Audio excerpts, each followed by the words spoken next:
I got a new light. But I didn't come here to talk about my light. I came here to answer a question. One specific question that I was asked twice in the last month is, should I wait for the Surface Pro 5 or should I just spring for the Surface Pro 4 right now? According to most of the Windows rumors websites I have checked out, the story is that the Surface Pro 5 will not be arriving until late spring or early summer of next year. This coincides with the new Intel chips that are going to be rolling out, as well as Microsoft's big OS update. This also keeps Microsoft on the same release schedule that they were on with the Surface Pro 3, which came out in the spring of 2014. They seem to be updating these things every year and a half or so. So if you are hoping to pick up a Surface this holiday season, it looks like the Surface Pro 4 is going to be the most up-to-date thing that you're going to be able to get. The good news here is even though these tablets are a year old, Microsoft has been gradually lowering the price. In fact, right now you can get the lowest end tablet for about $200 less than what its release price was last year at this time. I want to throw a quick disclaimer on this video. I am recording this as September of 2016. Now, things in technology change, and I am basing this on most of the rumors that are on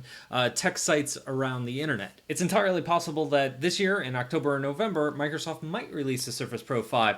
So it's kind of really hard to tell. We're just kind of going based off of what we know from these tech blogs. It's possible that this information could be out of date, especially if you're watching this after September of 2016. Videos are hard to update, but fortunately websites are easy to update. So if you go to my website, witchdrawingtablet.com, I'm going to have the most up-to-date information there, so you can check that out. Put a link in this video, but I'll also put it down below in the description. What I've done is I've created a buyer guides page that borrows a little bit from Mac Rumors. I list out some of the higher end tablets out there and when they're released and if they're worth picking up now or if you should wait for an update, you know, that sort of thing. So again, if you're watching this after September, you should go somewhere and check to make sure that my information is still relevant. So what else am I looking forward to this year? Every fall, there's new stuff that comes out that's cool and interesting. There are several things on my want to review list, and number one on there is the new Galaxy tablet, which is actually an Android tablet. I've never used an Android tablet before, and I've never drawn on one, so I'm really, really curious to see what the ecosystem is like, see what apps are out there, see how it performs, see how it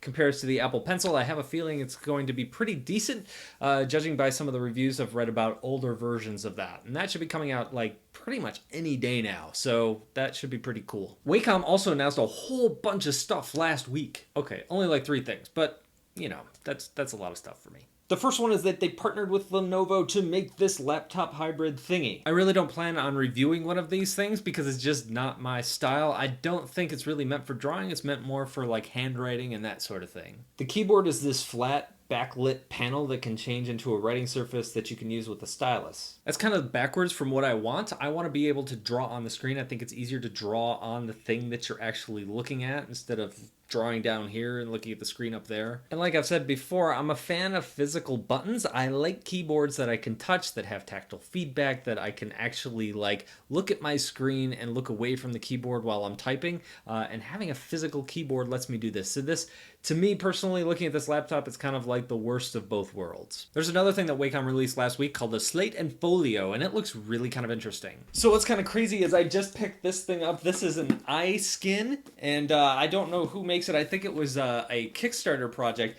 and it is identical to what Wacom just released. I had no idea that Wacom was going to release anything like this, and like looking at the specs, it does pretty much the same thing. What it is you put a piece of paper on it, and you can draw and sketch on that piece of paper with a real pen, and it digitally captures all that information. Kind of a cool idea, something I want to play with, and it's going to be really interesting to compare this iSkin product with this new Wacom product. The other thing that Wacom has not announced, but I would love, love, love to see this fall, is a sequel to the Cintiq Companion. A Cintiq Companion 2 review is the most requested review I get. It's very similar to the Surface Pros.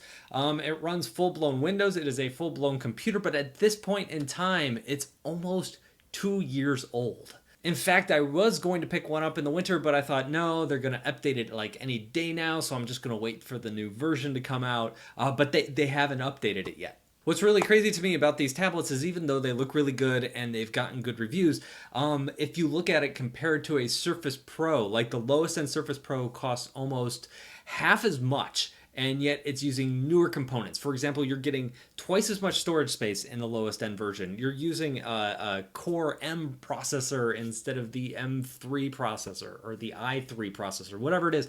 The processor is better and it's cheaper in a Surface Pro. It's crazy to me that they haven't updated this yet. I mean, if you look at their normal stuff, like an Intuos tablet or like the tablets like the Cintiqs where you're drawing on the screen, those don't have processors, they don't have RAM, they don't have hard drives. So they can last 2, 3, 4 years between a big update and still be really great equipment.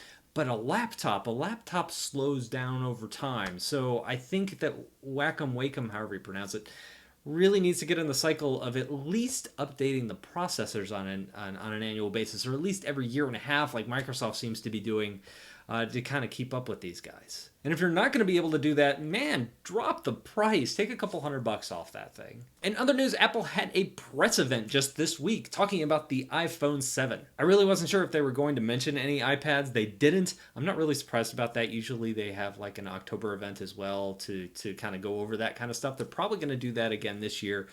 So right now, if you're thinking about buying like the iPad Pro, especially like the 12-inch iPad Pro, 12.9, I would hold off on that because we're probably going to see something upgraded, probably just in the next couple weeks or so. I'm probably not going to be reviewing that iPad unless there's like this huge leap forward, just because the iPad Pro I have is really fast. I just expect them to update the screen with the color changing depth thingy that they have in the 9.7 inch.